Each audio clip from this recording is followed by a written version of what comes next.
এক নং প্ৰশ্ন, মহাত্মা গান্ধীয়ে কোন চনত অসমলৈ আহিছিল? শুদ্ধ উত্তৰটো হৈছে চি 1921 চনত। ২ নং প্ৰশ্ন, শৰাইঘাটৰ যুদ্ধ কাৰ কাৰ মাজত হৈছিল? শুদ্ধ উত্তৰটো হৈছে বি আহোম আৰু মোগলৰ মাজত। ৩ নং প্ৰশ্ন, শৰাইঘাটৰ যুদ্ধ কেতিয়া হৈছিল? শুদ্ধ উত্তৰটো হৈছে চি 1671 খ্ৰীষ্টাব্দত। ৪ নং প্ৰশ্ন, মণিৰাম দেৱানক ক'ত বন্দী কৰা হৈছিল?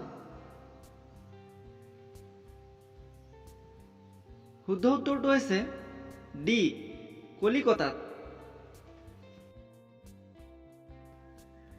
৫ নং প্ৰশ্ন, মণিৰাম দেৱানক বন্দী কৰি ৰখা জেলখনৰ নাম কি আছিল?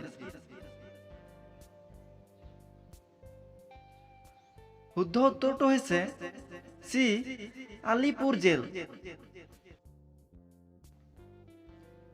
৬ নং প্ৰশ্ন, মণিৰাম দেৱানক কিমান চনত ফাঁচি দিয়া হৈছিল?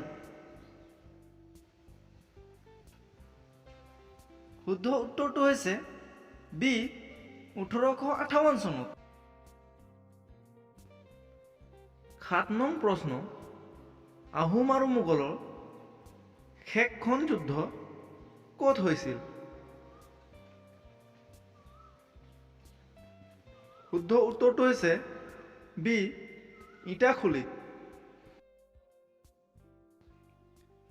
৮ নং প্ৰশ্ন, মানে কেইবাৰ অসম আক্ৰমণ কৰিছিল?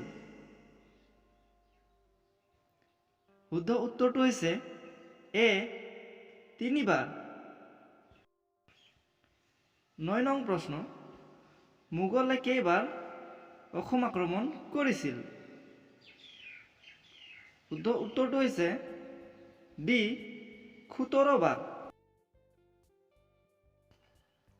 ১০ নং প্ৰশ্ন, বাণ ৰজাৰ কন্যাৰ নাম কি আছিল? শুদ্ধ উত্তৰটো হৈছে বি ঊষা। ১১ নং প্ৰশ্ন, অসমীয়া ভাষাত লিখা প্ৰথমখন বুৰঞ্জীৰ নাম কি? শুদ্ধ উত্তৰটো হৈছে বি আসাম বুৰঞ্জী।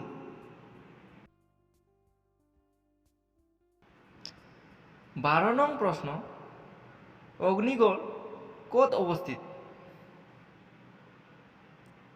শুদ্ধ উত্তৰটো হৈছে এ তেজপুৰত। ১৩ নং প্ৰশ্ন, অগ্নিগড় কোনে সজাইছিল? শুদ্ধ উত্তৰটো হৈছে চি বাণ ৰজাই। ১৪ নং প্ৰশ্ন, কামাখ্যা মন্দিৰ নিৰ্মাণ কৰা ৰজাজন কোন?